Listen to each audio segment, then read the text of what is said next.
Welcome back to Kings at the Table podcast, where if you're a king, you belong at the table. Isaiah, let's start off a little different this episode. We're gonna get into the women's March Madness, and I think that's some prime time that's TV a good starting right there. Point. Yeah, they deserve it. They deserve it. Those girls been playing they asses off. I ain't even gonna lie. Yeah, I mean let's get into what the Caitlin Clark. I mean this girl is balling. She's looking like Steph Curry in college right now. Yep. She's showing that girls are marketable, and for the last couple of years, you've been seeing a couple of them come out like Sabrina Ionescu and those type of girls that just are marketable. They play the game and it's enjoying to watch. So I love it. I got daughters, so it's good to see. Definitely, and it is good to see, especially because what they're gonna do is start marketing themselves to go into the WNBA, and they got a viewer in me because I'm tuning in to these games, and I'm like, they're going at it. Yeah, it's good. It's good to see these girls being like big role models. My niece actually got to meet Juju Watkins, and that's one of her idols. She plays basketball, and she looks up to her. So it's good to see these girls like developing a love for basketball at a young age and wanting to hone their skills right now and be good at it. So I appreciate them. Definitely. As far as marketing, though, like one thing in the past, it was almost like there wasn't a market, and it's kind of messed up to say, but at the same time, it's the truth because we need to start viewing these games more because the competition is there. Yeah, it's getting there. It's definitely getting there, and it's getting there. But at the same time, it's like you're saying, it's role models, and it's bigger than basketball, obviously. But at the same time, it's like there's gonna be some money being thrown now. Yep. Yeah, it's definitely gonna be some money thrown out now. I think new age, social media age, it's helping it a lot. You're able to see that these women basketball players are putting in the same work that the guys are putting in, and they're serious about their craft and they want to be good and they want to put on a good show for people who come in there and watch them play. You mentioned a little while ago about Ice Cube throwing the bag. Yeah. We was talking about that. Ice Cube throwing the bag at Caitlin Clark, trying to get her to come play in the Big Three. He said $5 million. $5 million. She got to do that deal. I mean, I would take it if I was her. I'm not gonna lie. It's not a long season. I don't know if it runs at the same time as the WNBA. It might, but hey, that's something to look into. Definitely. Isaiah, real quick though, because what I'm hearing is the NIL is offering a lot more money than the WNBA is, or just about the same. And it's like, when are they going to step up and start, giving them what they deserve? I feel like they gotta get on the same level as the NBA. They gotta start first with scheduling. I understand they don't want to run incongruent with the NBA. They don't want the WNBA on it with the NBA at the same time, but I think the WNBA, like finals and stuff, runs at the same time as football season. So it's like you got to find a way to fix that schedule. You got to find a way to get more eyes on you and find a gap in between like all the sports where there's nothing on but WNBA sports. So, and now with these players coming in, people are going to want to watch it. So if you can find that slot where it's not much on but WNBA, then I think people will start to tune in a little bit more, especially with like the NBA players now starting to support it a lot more. Yeah. One thing I would say though is rivalry starting early in college. It's going to carry on to the WNBA. Definitely. And you got Reese and Caitlin Clark. It's not a rivalry, but there's I'm better than you kind of thing. Big competition. Yeah. And I love it. Yeah. And you seen the emotion from Reese after the game, and she really wanted that game based on last year after beating Caitlin Clark in the finals.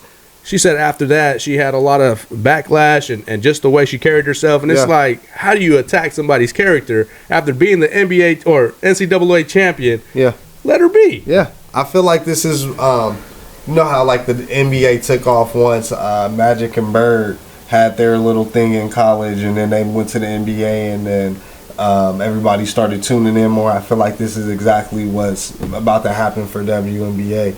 Caitlin Clark and Angel Reese are gonna go to the WNBA, and everybody's gonna tune in for that little rivalry. Hopefully, they can produce and show that the WNBA basketball is here to stay. And I like how you're saying that, because I'm a big believer in that also. And if there was a stock, I would definitely be buying that right now, because it's not just those two. You got Paige on UConn balling. Yep. You also have Juju. You just mentioned Juju. Yep. She's balling. Yep. You got 4 stars potentially about to take over the WNBA. Not literally take over, because there's girls there already balling. Oh, yeah. But they're coming. Yeah, they're coming. And young talent. I know Paige has been through a lot of injuries and stuff in her career.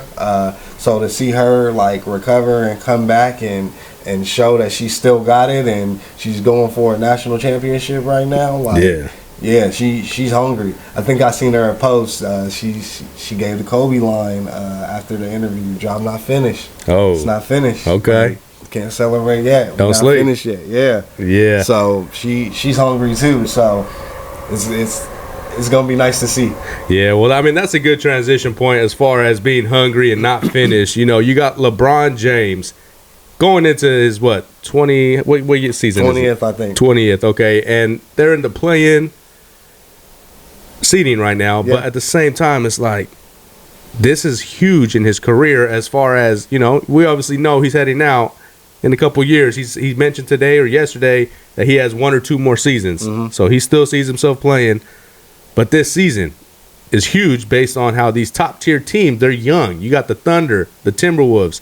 The Nuggets are still right there as far as age-wise, but those teams ain't going to slow down anytime soon. Nope, not at all. So how big is this season for the Lakers and LeBron James? I feel it's very important. He has to step on the gas now.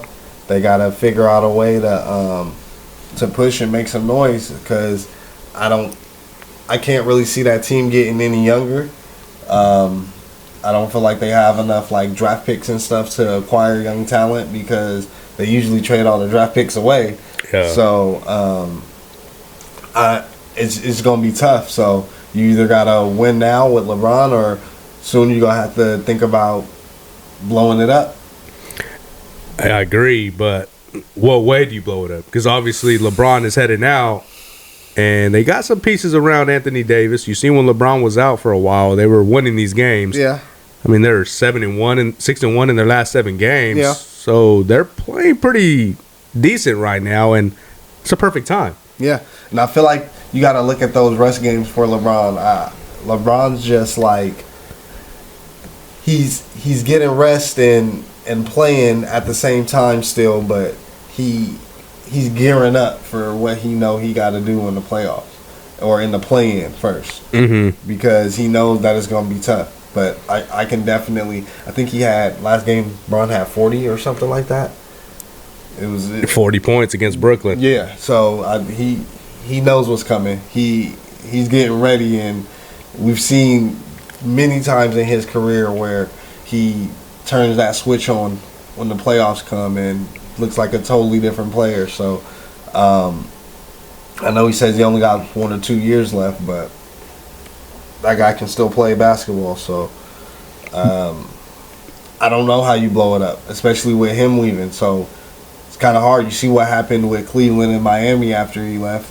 They went through it for a little bit. Yeah. So it's hard to say. It is hard to say, but at the same time, he has a no trade clause, so he would have to agree to the team he's going to. And with that being said, I mean, it's how much assets are you going to get in return when he controls the whole trade? So it's big. It's hard for the Lakers to just be okay, we want to move on, we want to rebuild. Yeah. And the biggest asset we have is probably LeBron James, because we can't get rid of Anthony Davis. Yeah. So they got cool key pieces though. They can still make a little run. Yeah, definitely. But once that run is over, and if it doesn't end the way you expected it to end, can you see them potentially making the Western Conference? With the teams that are in there? No. I mean, no? Nope. At all? No. I mean, I can see them getting into the playoffs and upsetting someone, but I can't see them making a run. It's just, I don't know. It's hard to think that team that struggled so much in the beginning of the season, even though they have LeBron James, can just turn it on and make it to the Western Conference Finals.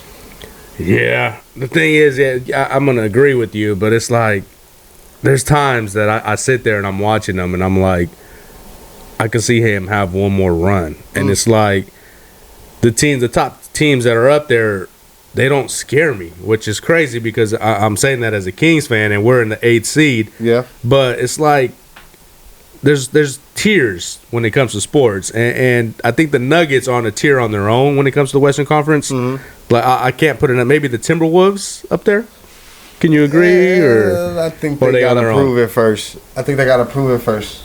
Yeah. Yeah. Do you think the Nuggets are on their own tier? Yeah, I feel like in the Western Conference right now, since the Nuggets are the only team up there that's like proven that they can win a championship, I think they got to prove it. There's no real proven team this year, especially in the Western Conference with Golden State, the team that's been running the Western Conference for so long, sitting at the bottom of not even possibly making the play-in. So the West that's why they say it's up for grabs. Like, it's whoever wants to develop that team that's gonna be the next dynasty over there.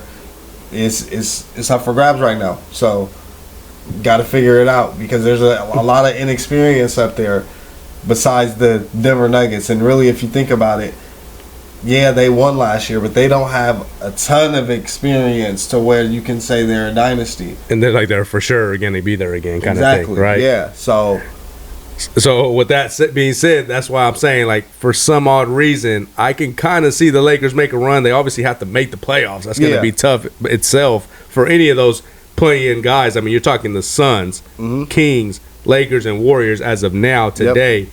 Those are top teams. Yeah, those. Yeah, those teams could possibly, if one or two balls bounced a certain way, could be top 4, top 5 teams. Like when the Kings took that slide where they lost to the Bucks and then the Suns, and it was games that they shouldn't have lost and stuff like that. You think about those 2 games. They have those 2 games. They're sitting at the six or 5. Yeah, and with that being said, let's just quickly go into the Mavericks because now they're in the streak and they're in the 5th seed. Yeah, started out at the 9th. I think they were the 9th seed when we played them, and then now they're at the 5th seed. So it's unfortunate. That could have been us, but. So real quick, as fans watching the sport, and when you see your team in the 8th seed, I don't want to get carried away because we are going to touch the Kings a little bit, but at the same time, it's like your 8th seed is almost equivalent to like the 4th seed. It's like technically, yeah, we played a 4th seed tonight, so let's see how we match up and see if we could at least be competitive and show like, okay, this team has a little heart and they gonna play to the end of the season. They're not just gonna roll over. For sure. Well, we'll get into the Kings in a little bit. Let's go straight into Embiid and him coming back tonight because that's big for the 76ers. Yes, I understand that they've been falling and they're in the actual 8th seed also.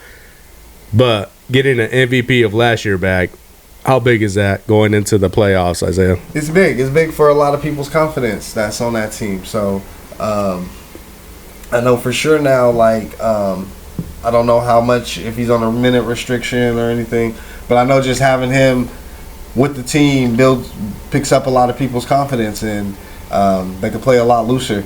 So I expect them to play a lot better than they've been playing, even though Tyrese Maxey has been going off. I expect for him to continue that because he's not going to come back 100% just balling. Joel Embiid isn't, and then Kyle Lowry having him on the team now, veteran presence, it helps a lot. So let's see what they can do with him coming back. Yeah, I was mentioning on IG story, they asked who the dark horse team is, and I threw in the Sixers. The first thought was the Mavericks, and I was like, they're hot right now, and Kyrie and Luka look unstoppable in a way offensively.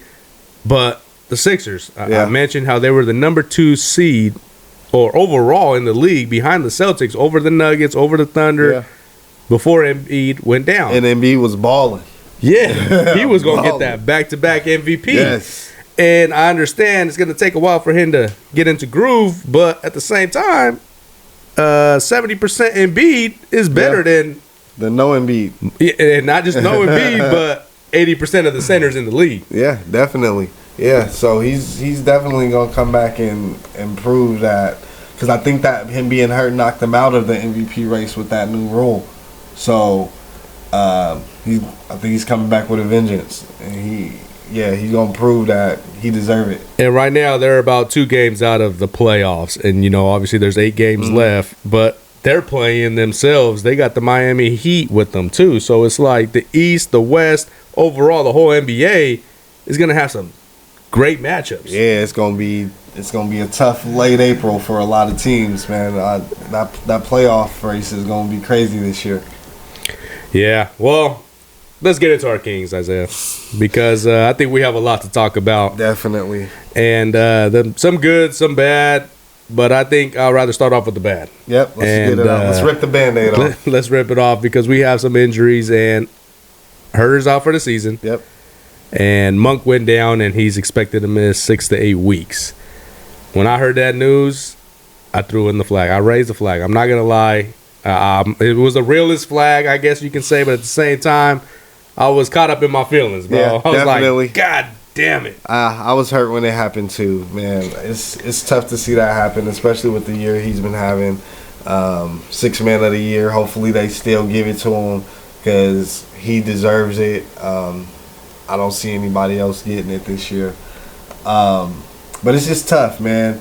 Last year we were fortunate enough to not have a lot of injuries, and we were one of the lucky teams, because a lot of teams were struggling with that last year. So basketball gods always catch up with you. So yeah, and it sucks for Malik going into a contract year, him not being able to finish out the year and make that bag. But hopefully we still throw it at him so he stays, because I know he wants to be here. So hopefully this gets him to stay, and we can prove to him that we need him. Yeah, well, that's the thing, because especially with him being a free agent next year, coming off, he needs to get that award. I mean, if you don't get that award, that's robbery for sure. It is, because he was definitely the 6th man of the year this year, and that's a tough loss. But there's no way, as a Kings fan, as an NBA fan, and you have a 6th man, you cannot let him walk. No. Now, I understand if you feel that another team's offering more, at this point, You got to match it. you didn't trade him in the trade block, knowing he was going to be a free agent, knowing the potential of him being the 6th man, and most likely a Western Conference team is going to be offering him a big bag to make sure that you match. Yeah, I feel like everybody's going to be offering a big bag for him to match. And an Eastern Conference team I can see him with is the Magic. Malik Monk on the Magic. I heard the Magic already. Magic or Mavericks. Yeah, Mavericks. Yeah, that's a good one too. But him with Paolo Banchero. Oh man. Ooh. They got a squad over there. Yeah, just thinking about that, that's crazy. But we got to keep him. We got to sign him. We got to match whatever, and we need him. Yeah, and knowing that we need him, someone has to step up. You mentioned that before this episode started. You said, all right, look, I understand Monk is out, but it's time for someone to step up. Somebody. And I mentioned, okay, well, I understand that maybe Lyles might step up. It's not the same position. But you mentioned Sasha. Yeah, I mentioned Sasha. I don't know. He hasn't played in the NBA, but his whole career is a proven scorer, MVP in the Euro League. He knows the game of basketball. He finds easy buckets at times when he's on the court.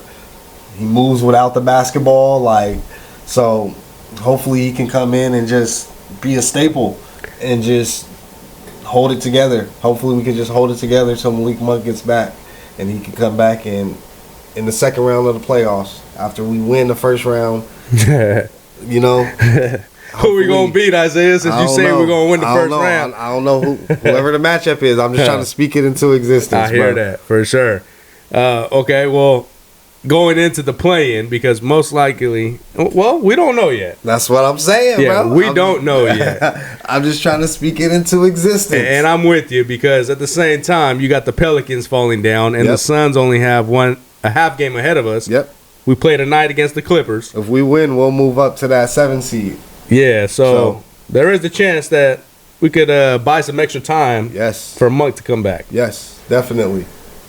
And with that being said, Monk comes back, we could play with the top guys. Yeah. Right? Yeah, I feel like with this Kings team, as long as we're setting the pace, as long as we're knocking down threes, and we're defending like corner threes. I hate that we give up so many corner threes. Like just watching the game, like a lot of teams kill us from the corner. Like if we could do that, then we can beat anybody.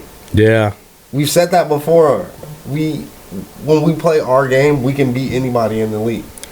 We just got to do it, and it's tough watching them sometimes because they just don't do it, and it's easier said than done. Being a couch coach, but I mean, I watch him enough to just see it, and it's like we got a good team. We just gotta unlock the greatness. Somebody has to show, like, okay, like I want to be that guy. Who's that somebody?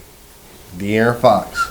All right, can you speak to the fans real quick, Isaiah? Because I'm with you on this one, and I understand Sabonis has been historic this year, and I'm huge on Sabonis. I mean, he's obviously, I think we talked about it last year and a little bit this season about how he's the most valuable, but he's not the best player. Yes. And it took me a lot to say he wasn't the best player, but Fox, see it now. Fox needs to be the best player. Yeah, he has to show up in the big moments. He has to be that superstar for us. He has to take over games. He can't sit back and be the third best player on the court, even including the other team. He can't do that. He has to be that guy on the court for us to win games, especially with Monk out. Now, okay, since I got you right there right now, what is it that he has to do to be that guy? Because I'm agreeing with you, Isaiah. I just need you to tell them what he has to do. What is it that Fox... Like I said, easier said than done. I'm being a couch coach right now. Definitely. Hey, that's what we are. I feel like he has to play with the dog mentality from the tip.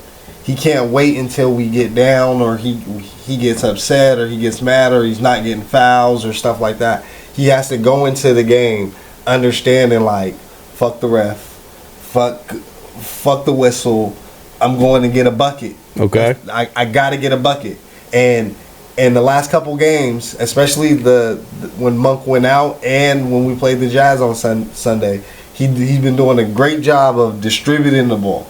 That's good in the beginning, like just to get everybody else involved. But he has to take over the game some point in the game. He can't sit back and wait until the fourth quarter. It has to be early and it got to be often. It can't just be at the end. I agree. It has to be throughout the game, even if he's not getting the foul calls, which I hate. I hate watching the Kings games because I hate the way they ref De'Aaron Fox. It sucks. It sucks for him because he goes to the basket, I'll say, a good 75% of the time, but he's not shooting free throws. It's ridiculous. Not getting the calls? Yeah, I feel like, I won't say he's not getting the calls. He's not respected as much as the other players in the league. So it's easier for the refs to just be like, you got to play through that. You got to work through that. And how do you get to that respect level? Because I hear what you're saying as far as you got to take over. You got to be a dog. I guarantee if he goes to the lane and instead of doing a floater, try to dunk on somebody, then the refs is going to be like, okay. All right. Can I say this? If he had the mentality of Monk, would he be that dog, yes. superstar? Yes, that's what I mean.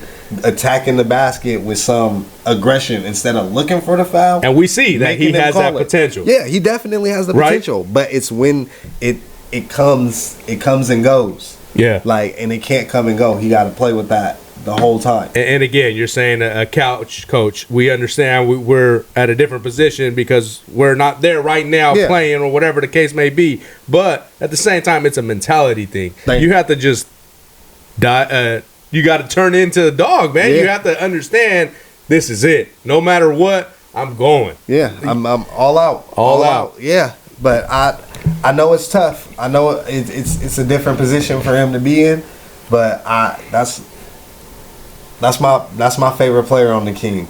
So, and I know he got it in him. Yeah. I know he got it in him, and we just it's that potential. And he been working on his game. He been working on his 3-ball. He been working on all that, and I just feel like now's his opportunity to where he just put it all together and just prove that, like, okay, I can play smart, I can play fast, I can play I can kill you from the mid-range. Which I think he understands that. Yeah. The only missing piece that I think we all agree right now is the dog. And if he were to get that right now, the timing of injuries, of the position we're at in the play-in, can you just envision this real quick? Because if he does turn into that dog mentality and gets us to that next round with all these injuries, bro, De'Aaron Fox has just landed a guy for free agency this offseason. Yep. They're going to be like, I want to play with the Kings and Fox. Yep. Monk is staying. Yep. Everybody, it's going to be a destination now. But he has to do it. This is his time? This is his time. He's got to prove it now. He's got to take that leap. He's got to take that leap. So when we talk about storylines in teams and players and the historic players, and we say the time, this is where the leap happens for De'Aaron Fox. Yeah. Now, if he doesn't take that leap, is it time to start questioning even more? I feel like questioning is a big word. I feel like you have to sit down and definitely motivate more. Yeah, motivate them more and make them realize, like, look, like, last year proved that, like, we need you. This is your chance to prove to us that, like, you deserve the contract we gave you. You're willing to keep advancing your game, because that's one thing I can say about De'Aaron Fox. Seeing him as a rookie and seeing him now, his development, his growth in the game, the way he understands, like, he's up there. His matchups and who he can do what on and where he can pick in his spots, and it's improved so much. He knows when to slow the game down. He knows when to play fast, and it's just proved that, like, you have the IQ, you have the athleticism. Let's do it every night. Let's be consistent. Just having this healthy conversation, and Kings fans, I think this conversation sold me to believe that Mike Brown sat down and had this conversation with him. A good coach would, and Mike Brown is a good coach. And was like, look, Fox, like, he broke it down just how we just did. Like, this is your chance to show the NBA you're that dude. Yeah. Now, we're playing the Clippers tonight. If he shows that tonight, I'm going to start believing that he can get us to the second round. Yep. He has to show that tonight. And then when we go on this road trip and we play the Knicks and the Celtics, he has to show it. Even if, I hate to say it, even if we lose those games, he has to go into the Garden. And have a game. Both Gardens. TD Garden and Madison Square Garden. Yeah. You got to go in both of them and prove that, like, this crowd noise ain't nothing. I'm gonna hit big shots. I'm gonna knock it down when my team need me to knock it down, and I'm here. It's time for the De'Aaron Fox tour to start. For sure. Right now. Yeah, I agree. Any other questions for the Kings though? Like, as far as, like, you know, like how we're gonna be going into the playoffs. Like, do you think that there's gonna be some momentum, or is it just like, oh, well, we're in here now, let's just. It all depends on how these last 8 games go. If we can show that we're focused still on the goal, even though we're shorthanded, then I think that's going to motivate them more to realize, like, we can do this. We got this. It's a hard road, but I feel like we can do it. All right, Isaiah. Well, since we're playing the Clippers tonight, we won't touch that game. Let's touch the road trip as far as going into New York, then Boston, Brooklyn, and Oklahoma. That's a 4-game road trip. You know, 3 of the 4 teams are top-tier teams. Yep. How do you see that playing out? You know, you got a TNT NBA TV game back-to-back, New York and Boston. Back-to-back nights. You know, that's our kryptonite. Yeah, damn. That's tough. That's a tough road trip. But that's what I'm saying. we gotta at least split. We gotta at least split those two. We gotta win one of those. If we lose one and win one, then I'm good with that. Then the next 2 games, I feel like we gotta win. So we gotta go 3-1 in this road trip. 3-1. That's a lot to ask for, but that seems like the right answer. Yeah, we have to go 3-1 because then that not only proves that we can beat some of the top teams, that proves that we can win on the road, and we've been pretty good on the road this year. So hopefully we can keep that up. For sure. Any other things we got, Isaiah, for this episode? What about the Pelicans? Did we touch the Pelicans? We didn't touch them, but we talked about a little bit about them sliding, and I feel like with that Brandon Ingram injury, that definitely could possibly happen. They're depending a lot on Zion, and they got a lot of young guys there. Don't got a lot of experience, so they could possibly end up losing a couple games that they're supposed to win. And because we obviously play them later on. We play them later on. And they got the tiebreaker, so it's going to be tough to jump them. Yep. But yeah, Isaiah, I think that's all we got for this one. We will be tuning into next week to do predictions for the whole playoffs and all that. But what do we always say on this show, Isaiah?